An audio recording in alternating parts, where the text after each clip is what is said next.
Olá, meus amigos do nono ano, bom dia a todos vocês. Espero que todo mundo esteja bem, todo mundo esteja tranquilo. Estamos voltando aqui para mais uma aulinha nossa, né? Mais uma aula de geografia, ainda falando sobre a Europa, né? Estamos trabalhando sobre o capítulo 3, né? E a Europa, o velho continente em busca aí, né, de um equilíbrio, o continente, a nova organização do seu espaço, tá? Volume 2, tá? Pessoal, vamos de praxe. Eu gosto sempre de lembrar aí da lista de presença, não deixem de assinar, não deixem de anotar as dúvidas, né, de colocar aí os comentários na parte dos comentários, ou anotar para as nossas lives, né, de terça-feira no segundo horário. É muito importante a participação de vocês. Como tenho falado, né, vocês andam muito quietinhos ultimamente lá, né, e é importante vocês participarem, trazer os questionamentos para que a gente consiga primeiro fazer uma maior interação e segundo, né, que a gente consiga trazer mais profundidade nas discussões e também no nosso conteúdo, ok? Eu estava pensando aqui, antes de começar a falar sobre a aula aqui, né, quem diria, né, que nós, na altura do campeonato, nós estamos aí, essa aula, gravando 16, 17, né, não lembro de julho. Quem diria que na altura do campeonato, aí, de mais da metade do ano, né, ainda estaríamos em isolamento social. Nós começamos no final de março, isso não foi? Desde o final de março que estamos em casa e tudo. Eu não pensei que ia durar tanto tempo, e vocês? Né? E o que me impressiona é que em alguns lugares estão liberando, assim, né, gradativamente, outros lugares estão regredindo, no caso de Belo Horizonte, né, em algumas cidades da região metropolitana. Agora tem outras que parecem, os casos estão aumentando e parece que estão falando, agora vamos deixar acontecer, né? Rio de Janeiro, São Paulo, eu vi lá o pessoal abriu os bares, vai abrir as academias. Um trem de louco, né, cara? É um trem para se refletir, assim. Parece que às vezes, é só uma crítica, né, que eu tô fazendo aqui antes de a gente começar a nossa aula. Parece que às vezes a questão é política, né, de fato. Porque quando estava com baixo número de casos, fechou tudo. Agora quando está com alto número de casos, libera tudo. Há uma inversão aí, né? Enfim, então vamos lá, meus amigos, vamos falar aí da Europa. Já tem alguns dias que nós estamos falando dela. Na nossa última live eu falei um pouco sobre a questão do espaço agrário europeu, falei da questão dos transportes, fizemos alguns exercícios também, né, se não me falha a memória. Hoje eu vou falar um pouquinho de algumas características da população europeia. Tá? Vou deixar uma imagem na tela aqui só, né, e vou anotando alguns dados aqui e nós vamos trocando uma ideia, vamos conversando sobre isso, tá? Sobre a população europeia, né? Eu tenho que entender aí que num primeiro caso, num primeiro momento, acho que eu vou escolher uma cor aqui bonitinha pra gente. Acho que eu vou de roxo, né? Eu tenho que pensar que a população europeia apresenta aí uma grande pluralidade. Grande pluralidade. Eu tenho que olhar porque eu estou escrevendo tudo errado ultimamente. Pluralidade. Acho que eu desaprendi a escrever, sabe? Uma pluralidade étnica e cultural. A letra também sai bem feinha aqui, né? Então eu tenho lá muitos modos de vida, línguas, religiões. Eu posso ter o conceito aí de identidade cultural, né? Identidade cultural que é bem distinto na Europa. Uma primeira característica da população cultural da Europa, ok? Então, o primeiro aspecto que você tem que pensar é sobre isso. Eu tenho que pensar também que toda essa pluralidade étnica e cultural, ela se apresenta, né, em uma população que eu posso considerar que é de um continente, né, populoso e mal distribuído.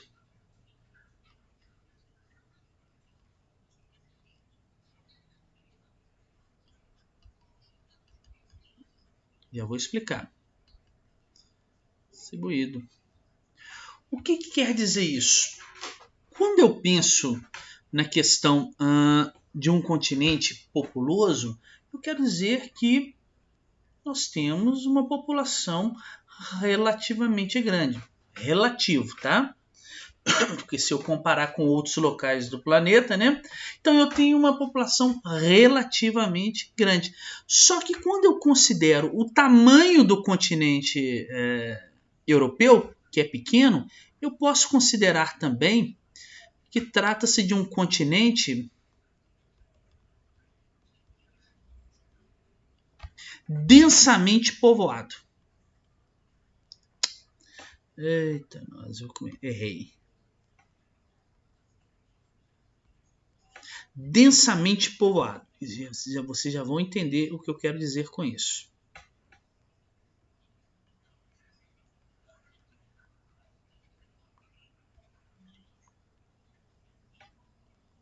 Isto é, eu tenho uma população grande para um território pequeno. Tá? E essa distribuição, já que ele é mal distribuído, ela é muito heterogênea, porque eu tenho áreas que são muito povoadas, em contrapartida eu tenho áreas que são pouco povoadas, áreas que nós chamamos aí de vazios demográficos. Então, eu vou escrever isso aqui para vocês, para ficar legal. Olha só, eu tenho uma população grande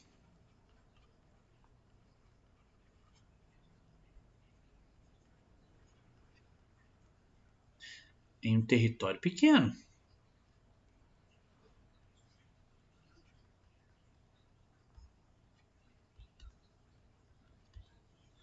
Em um território pequeno. Além de ter uma população grande em um território pequeno, eu ter lá uma diversidade étnica, uma diversidade cultural, essa distribuição ela é heterogênea, ela é mal distribuída, porque eu tenho áreas que são muito povoadas, sobretudo as áreas onde eu tenho a maior concentração industrial, né, que nós já estudamos, áreas muito povoadas, por exemplo, Bélgica, Países Baixos, né, Holanda, né, Luxemburgo.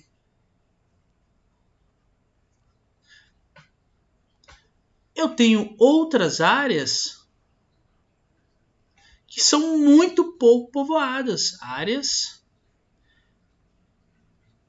pouco povoadas, o que nós chamamos de vazios demográficos.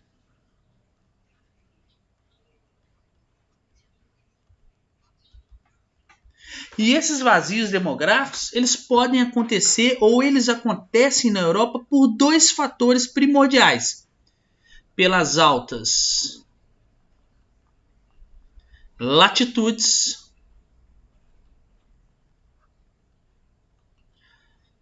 e pelas altas altitudes. Altas latitudes por quê? Elas estão muito afastadas da linha do Equador. Então, altas latitudes, né, quer dizer que estão muito próximo aos polos. É uma região com clima muito severo, é muito frio. Então, é complicado, é difícil, né, nós ocuparmos essas regiões. Então, são áreas de vazios demográficos. bem como áreas de alta altitude. Áreas muito elevadas também têm um clima mais severo, tem a questão do oxigênio, que é menor quantidade, tá? Então, essas áreas não são propícias para a ocupação humana, são áreas anecúmenas, que nós chamamos, tá? Portanto, é por isso que nós dizemos, né, que a distribuição da população europeia ela é heterogênea. Além de ser uma distribuição heterogênea, nós temos aí uma população relativamente grande em um território pequeno, considerando então um continente densamente povoado por uma população com grande pluralidade étnica e cultural, ou seja, com grande identidade cultural. Identidade cultural essa que vai se refletir na religião, na língua, no modo de vida, nos costumes, enfim, ok? Vamos falar mais algumas características dessa população. Ela apresenta, obviamente, depois eu vou apagar um pouco aqui, tá? Ela apresenta, vou fazer igual o quadro da escola, né? Vou começar a colocar em coluna. Uma elevada qualidade de vida.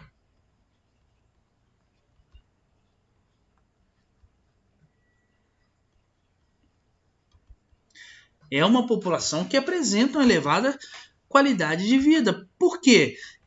Os governos destinam lá partes significativas das riquezas nacionais para investimentos em programas voltados à melhoria e à manutenção de educação, infraestrutura e sistemas de saúde. Então, a elevada qualidade de vida está, sobretudo, relacionada ao investimento. Oh, meu Deus do céu. Não sei escrever mais.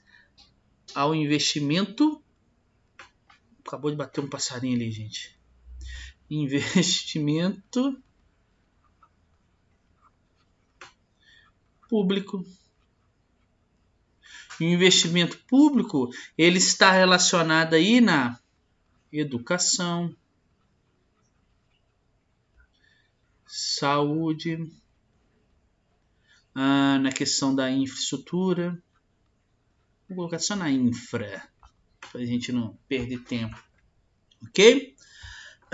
Como resultado desse investimento, obviamente, nós vamos ter baixíssimas taxas, né, de analfabetismo, mortalidade infantil, elevada expectativa de vida. Tá? Nós vamos ter no continente europeu, né, eu posso também caracterizar que a população apresenta um alto poder aquisitivo,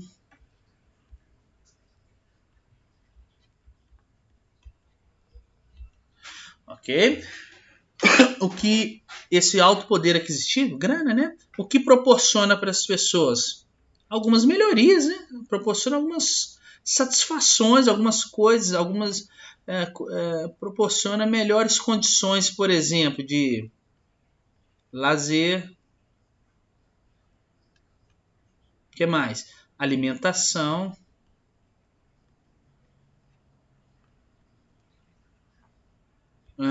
Moradia, entre outros aspectos, tá?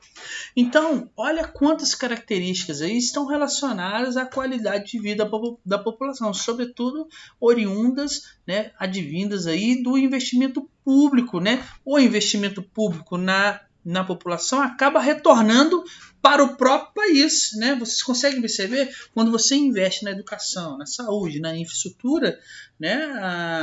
O reflexo disso lá na frente vai ser no próprio país, elevando a qualidade de vida, né? As pessoas vão se concentrar, elas não vão precisar ir embora, elas vão querer continuar trabalhando ali, vão gerar riquezas no próprio país, aumentando seu poder aquisitivo, consumindo coisas, né? O lazer, o entretenimento do próprio país e vai movimentando a máquina, né? Isso só tende a ganhar, tá? Mas existem outras características, obviamente, da população europeia, né? Nós vamos ver que mais. Também tem coisas aí que não são boas, tem coisas aí que não são legais. Vamos de vermelho agora, tá? É uma população, vou colocar aqui, ó. Depois eu vou apagando, tá lá para cima, que apresenta aí baixa taxa de fecundidade. Taxa de fecundidade. Professor, o que é taxa de fecundidade mesmo?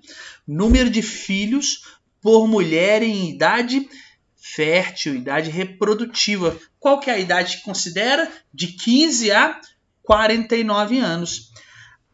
A taxa média da Europa é de 1,5 filhos. Né? Aquelas coisas que só a matemática explica, né? Como é que a média estatística dá 1,5, né, por mulher de filho. Né? Depois vocês perguntam o Brian aí.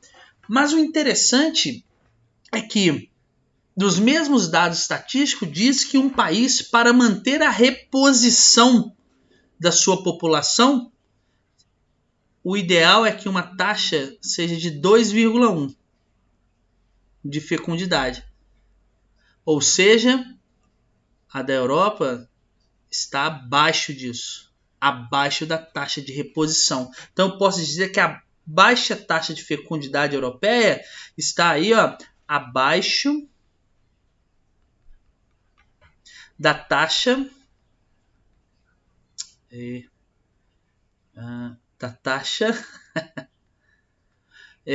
de reposição da população. Está nascendo menos gente do que é preciso para repor. Tá entendendo? De reposição. Ok? Essa baixa taxa de fecundidade, ela traz um reflexo.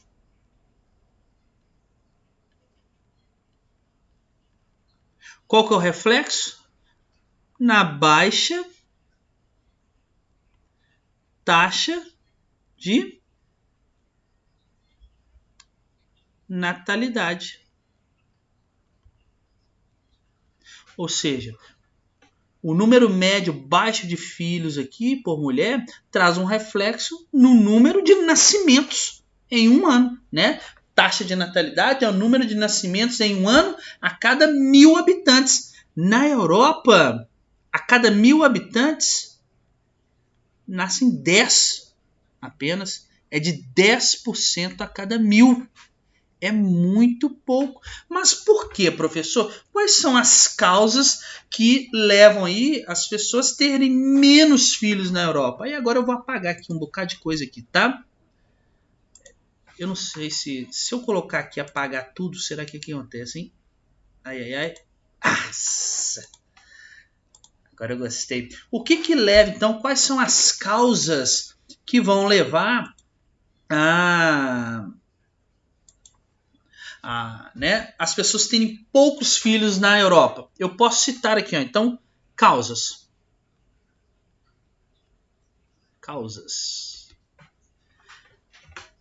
As excelentes condições que nós falamos, né? Excelentes condições econômicas e sociais.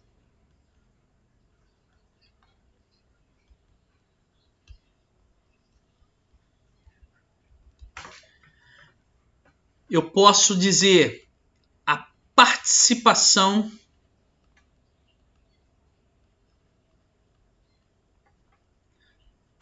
das mulheres no mercado do trabalho, poder feminino, das mulheres, passando das mulheres no mercado de trabalho,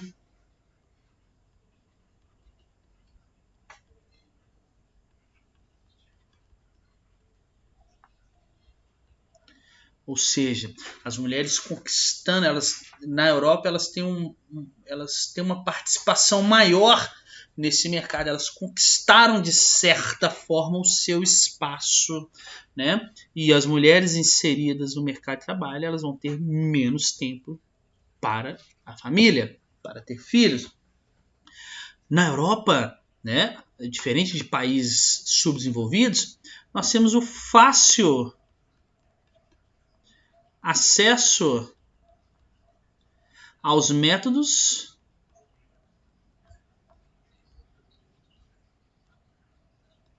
contraceptivos.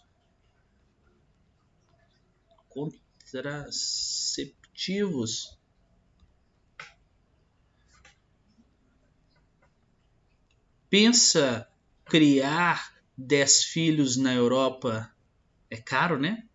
Então, o alto custo de vida. Tudo isso faz com que seja uma causa para que a taxa de fecundidade seja cada vez mais baixa, refletindo, por sua vez, em cada ano que se tenha uma taxa de natalidade cada vez menor. O alto custo de vida. Todo este processo aqui, nós já vimos também, né, nós estudamos isso aí, sobretudo está relacionado à Europa ter uma elevada taxa de urbanização. O fato dela ser muito urbanizada acaba acentuando todas essas causas aí. Tranquilo? Então, é um dos continentes que concentra aí o maior número de países, nós vamos ver logo com mais propriedade, com mais calma, com baixas taxas de crescimento populacional. Tá? Nós vamos ver, tem países aí, tem locais com crescimento já negativo, né? Existe uma mudança já na estrutura demográfica, né, da população europeia. A população deixou de crescer em muitos países. Em termos geral, nós já vamos entender como que ela funciona aqui. Qual outra característica, professor, você pode citar da população europeia? Que cor azul? Preto. É uma população conhecida aí por ser uma população já envelhecida.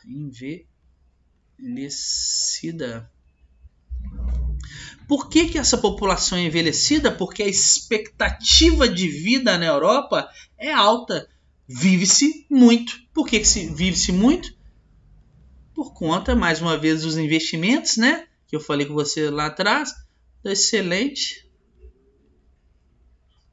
condições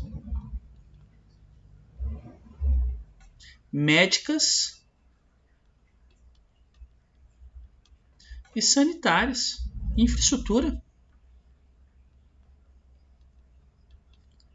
As pessoas não morrem como aqui no Brasil, por exemplo, na porta de um posto de saúde esperando atendimento. Não morre por falta de medicamento.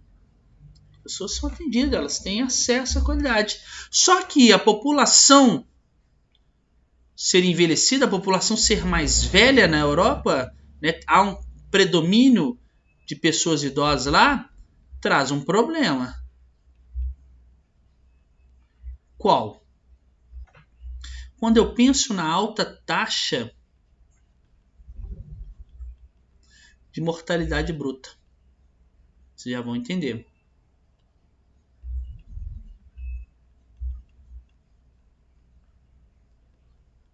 O que é mortalidade bruta? Número de mortes em um ano a cada 1.000 habitantes. Na Europa, a taxa de mortalidade a cada 1.000 habitantes é de 10. Quanto que era lá mesmo? A taxa de nascimento, né, que eu falei com vocês, a cada 1.000, de 10 também. Ou seja, a população europeia não cresce. Tá? Grande parte da população europeia ela se encontra nesse aspecto aqui. Ó. Nós podemos ter um crescimento Crescimento vegetativo. Crescimento vegetativo, né? A diferença, né? Entre o tanto que nasce e o tanto que morre durante um ano. Vegetativo, a taxa de natalidade e a taxa de mortalidade. Crescimento vegetativo.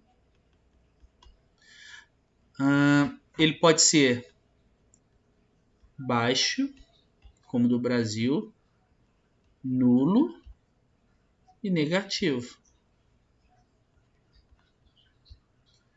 A Europa está aqui, ó. O continente como um todo.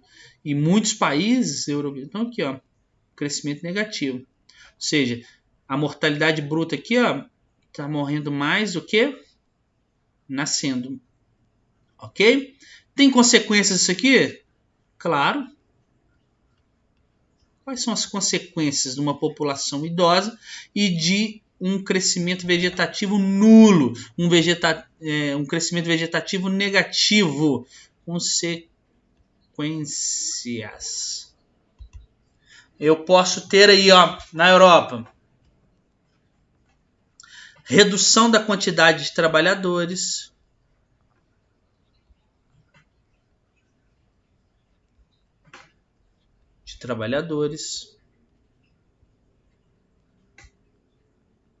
Uai, professor? A população está envelhecida. Como que vai trabalhar? Porque nós temos que considerar que existem na sociedade o que nós chamamos aqui de população inativa. O que é uma população inativa? São as crianças, por exemplo, vocês, e os idosos. Essa é uma população inativa. Eu tenho também a população ativa.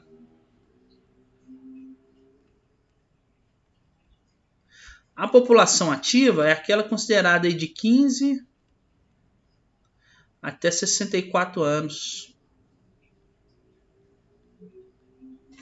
O que está acontecendo? Essa aqui é a população que trabalha, que vai gerar, né, as riquezas, aquela coisa toda para o país. O que está acontecendo na Europa? A população inativa, né, porque está crescendo muito aqui, a população envelhecida está aumentando.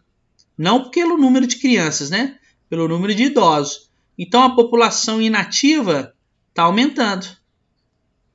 O que está acontecendo com a população ativa? A população ativa está diminuindo. Consequência disso, nós temos o que nós chamamos aqui do aumento de uma razão de dependência. Razão de dependência. Razão na matemática não é uma divisão? Olha aqui. Está criando-se uma dependência dessa população aqui em razão dessa população aqui, ó. Então, está havendo um aumento aqui, olha, dessa razão aqui. A população inativa está criando uma dependência cada vez maior em relação à população ativa. Ok? Professor, outra consequência aí do alto envelhecimento, né, da população europeia. Eu posso citar, né, que traz aí para o surgimento de cidades fantasmas na Europa. Professor, que elas são mal assombradas? Não, cidades fantasmas onde não existe mais ninguém. Por quê? Os mais jovens migraram, eles foram para as grandes cidades, foram para outros locais mais urbanizados, onde tem maior oferta de emprego, maior oferta de salários, e ficaram os mais idosos em algumas cidades. À medida que esses idosos foram morrendo e a taxa, né, de natalidade não foi reposta, o que vai acontecendo? Essas cidades vão ficando cada vez mais vazias. E tem locais na Europa, você já deve ter visto na TV, constantemente passa isso, com verdadeiras cidades fantasmas, aonde não tem ninguém mais morando, tá? Eu tenho também o surgimento aí, a atração, né? Pode aparecer aí a atração de imigrantes.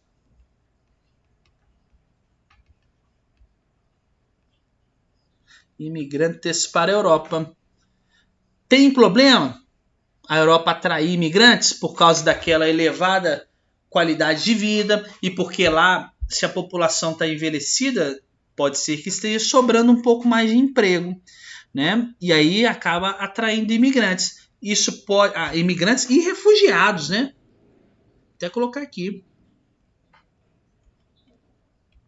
que são termos diferentes. Imigrantes, o cara vai porque quer. Refugiado, ele vai porque o seu país está em guerra, ele foi expulso, alguma coisa assim.